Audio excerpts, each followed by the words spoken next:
ایک تھپڑ کے بدلے میں اسے اور زیادہ مارنے کی کوشش کرنا، شریعت کے اندر اس کی کتنی زیادہ مذمت بیان کی گئی ہے۔ پہلی بات یہ ذہن میں رکھیں کہ اللہ رب العزت نے قرآن مقدس میں فرمایا کہ وَلَمَنْ صَبَرَ وَغَفَرَ إِنَّ ذَلِكَ لَمِنْ عَزْمِ الْأُمُورِ۔ دو کاموں کا ذکر کیا اور ان دو کاموں کے کرنے والوں کی فضیلت کا بھی اللہ نے اس آیت میں ذکر کیا۔ پہلی بات جس کا اللہ نے ذکر کیا کہ وَلَمَنْ صَبَرَ، وہ شخص جس نے صبر کیا، وَغَفَرَ، اور اس نے معاف کیا، إِنَّ ذَلِكَ لَمِنْ عَزْمِ الْأُمُورِ، بے شک یہ دونوں بہت ہی ہمت والے کام ہیں۔ اگلا جملہ إِنَّ ذَلِكَ لَمِنْ عَزْمِ الْأُمُورِ ہمیں یہ بتلا رہا ہے کہ صبر اور معاف کرنا جو ہے یہ عام آدمی کے بس کی بات نہیں ہے۔ اگر کوئی شخص کسی مصیبت پر صبر نہیں کر سکتا یا دوسری کی طرف سے دی جانے والی تکلیف پر معاف نہیں کر سکتا تو اسے اپنے آپ پہ غور کرنا چاہیے کہ شرعی اعتبار سے میرے اندر کافی ساری کوتاہیاں ہیں، اس لیے کہ جن کاموں کو اللہ نے ہمت والے کام قرار دیا، جن کے اللہ نے قرآن مجید کے اندر فضیلت بیان کی اور جناب محمد الرسول اللہ نے احادیث کے اندر فضیلت بیان کی، ان کاموں کی توفیق جو مجھے نہیں مل رہی تو اس کا مطلب ہے کہ میری اندر کافی ساری کوتاہیاں ہیں۔ صبر کے متعلق اللہ رب العزت نے قرآن مجید کے مختلف مقامات پہ ذکر کیا۔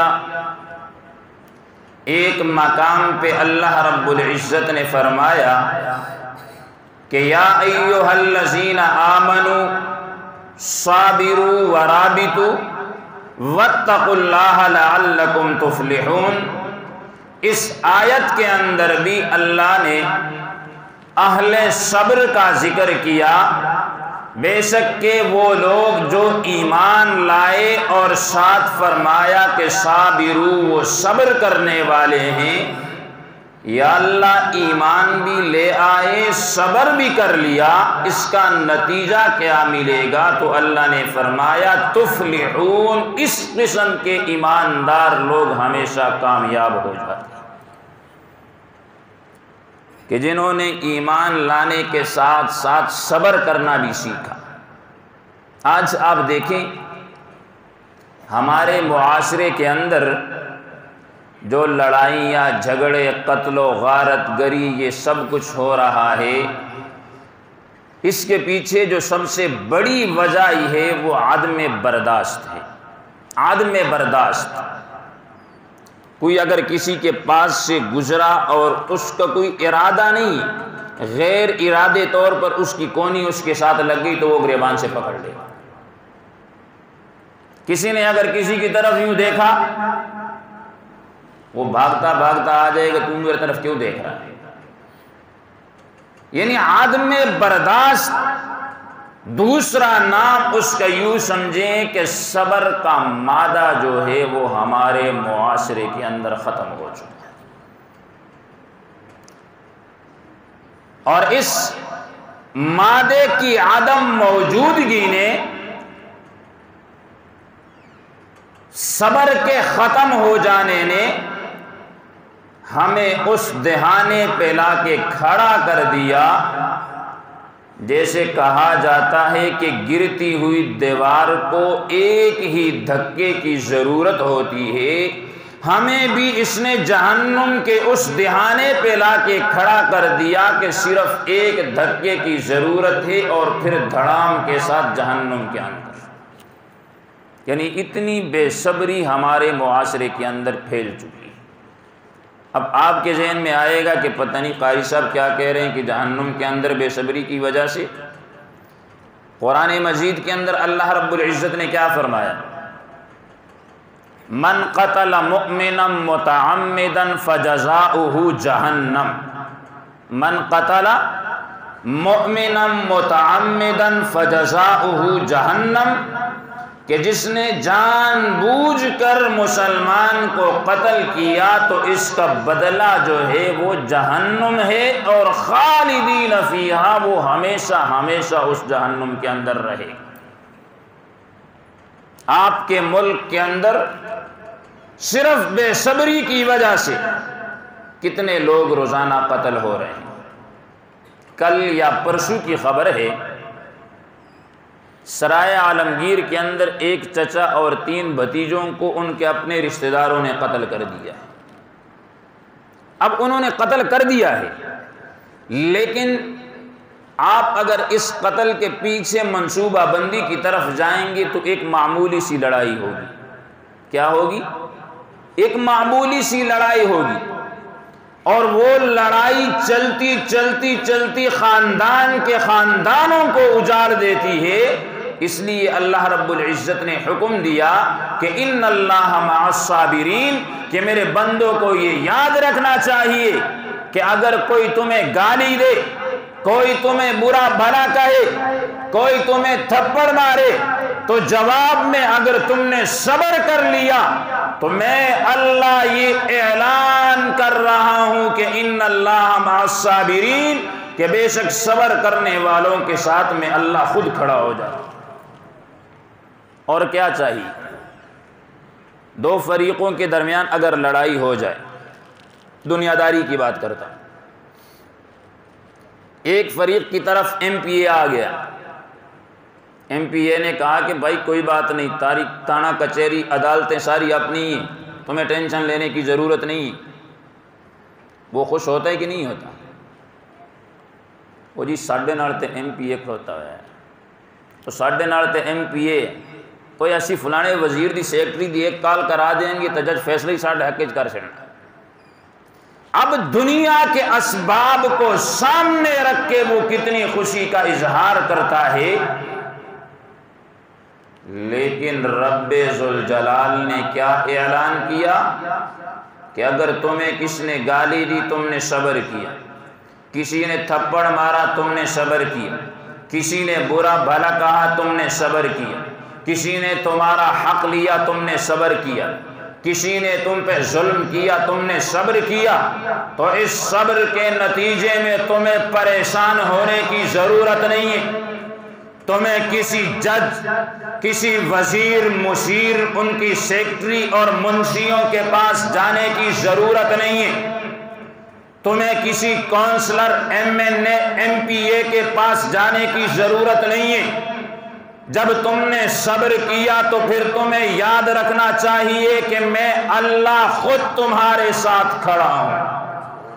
تمہارا کیس لڑا جائے گا، اس کی رہنمائی میں اللہ کروں گا، اور جس کے ساتھ اللہ کھڑا ہو کوئی عدالت اس کے مقابلے میں کیس نہ لا سکتی ہے نہ جیت سکتی۔ تو اس لیے اللہ رب العزت نے ایک چھوٹی چیز ذکر کی ہے، اور وہ کیا ہے؟ صبر۔ خدا کی قسم اگر ہم صبر کی صفت کو اپنا لیں، لوگ کہتے ہیں ہر وقت حکومتی مشینری اجلاس بٹھا کے بیٹھ جاتی ہے، جی امن قائم کرنا ہے، پوری دنیا پریشان ہے، جی امن نہیں قائم ہو رہا، امن نہیں قائم ہو رہا، اس پہ اجلاسات ہو رہے ہیں، ملک کے ملک اکٹھے ہو رہے ہیں۔ خدا کی قسم اگر وہ قرآن کے صرف اس فارمولے پہ عمل سارے لوگ کر لیں تو دنیا کے اندر ایسا امن قائم ہو جائے گا کہ قیامت تک آنے والی دنیا اس امن کو یاد رکھے گی۔ اور وہ فارمولہ کیا ہے کہ عدم برداشت کو ختم کیا جائے. وہ جی اس میرے پتر نے چنڈ ماری میں تو نہیں چھڈاں گا, وہ اس میرے پیو نے گاڑ کڈی, اب یہ کیا کر لے گا؟ جواب میں جا کے گالی نکال لے گا, دل کی بڑھاس ختم ہو جائے گی, دل کے اندر لگی ہوئی آگ ختم ہو جائے گی.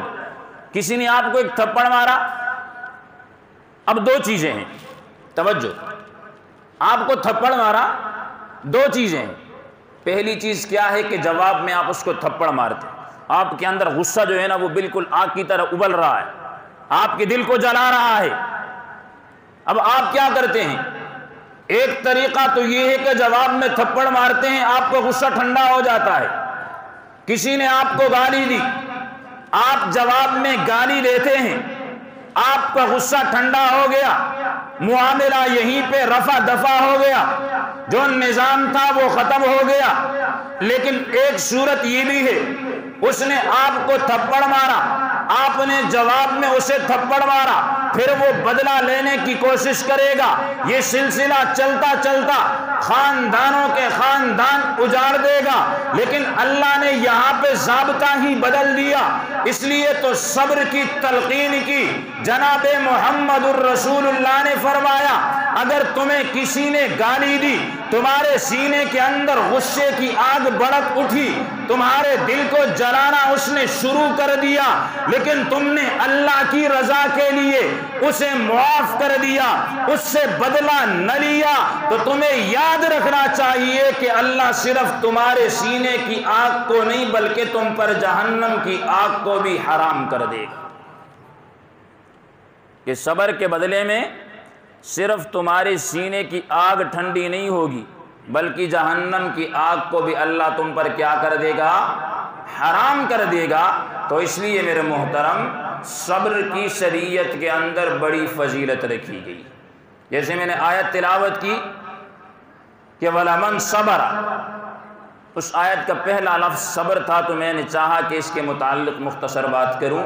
دوسرے نمبر پہ کیا فرمایا کہ وَغَفَرَ, پہلی صفت بیان کی ایمان والوں کی کہ ان پر جب بھی کوئی مصیبت آتی ہے تو وہ اس پہ صبر کرتے ہیں, اور دوسری صفت بیان کی کہ وَغَفَرَ, جب ان پہ کوئی مصیبت آتی ہے تو وہ اللہ کی رضا کے لیے معاف کرتے ہیں. کس کے لیے معاف کرتے ہیں؟